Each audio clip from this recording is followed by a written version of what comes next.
Israel's Benjamin Netanyahu is pushing back against international pressure for a Palestinian state. He calls it national suicide. Harvard Law Professor Alan Dershowitz tells CBN News the support for such a state sends a clear message that terrorism works. Paul Petit reports from Jerusalem. Before World War II, the Western countries tried to appease Hitler. Israel Prime Minister Benjamin Netanyahu offers a history lesson on why a two-state solution with Palestinians is a deadly mistake.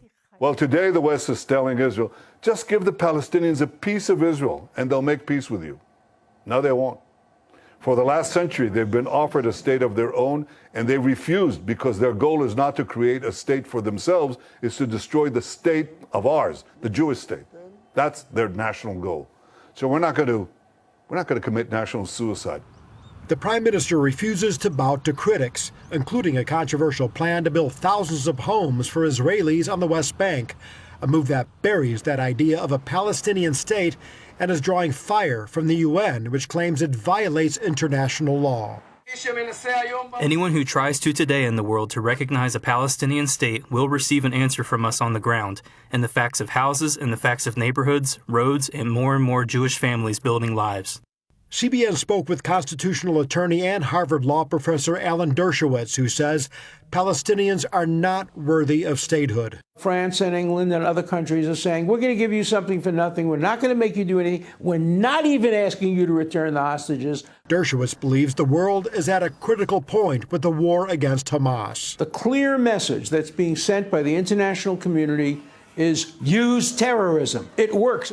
And that message has dangerous implications. The Bible commands human beings to exercise their free will. I have placed before you the choice between life and death, between blessing and curse. Therefore, choose life. And Hamas has chosen death. And the international community has chosen to reward the choice of death rather than the choice of life. Dershowitz recently came face-to-face with anti-Semitism when he says he was refused service from a Martha's Vineyard vendor for wearing a T-shirt that read "Proud Zionist." And he thanks Christians for their strong opposition to anti-Semitism and support for Israel.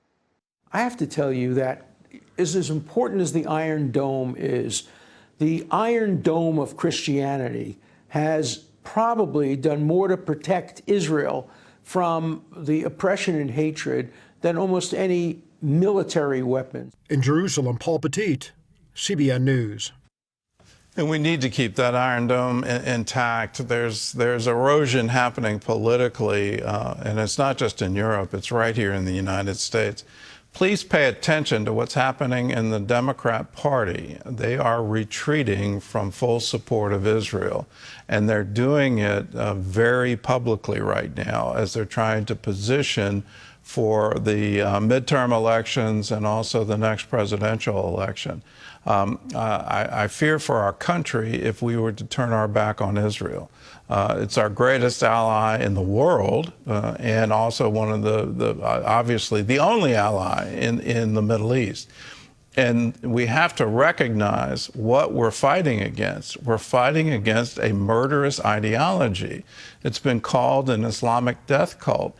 Why in the world would anyone back that and say, oh, we want to stand with you and we want to chant with you from the river to the sea, Palestine will be free? What you're chanting for is a genocide, the complete destruction of Israel, the killing of every Jew in Israel.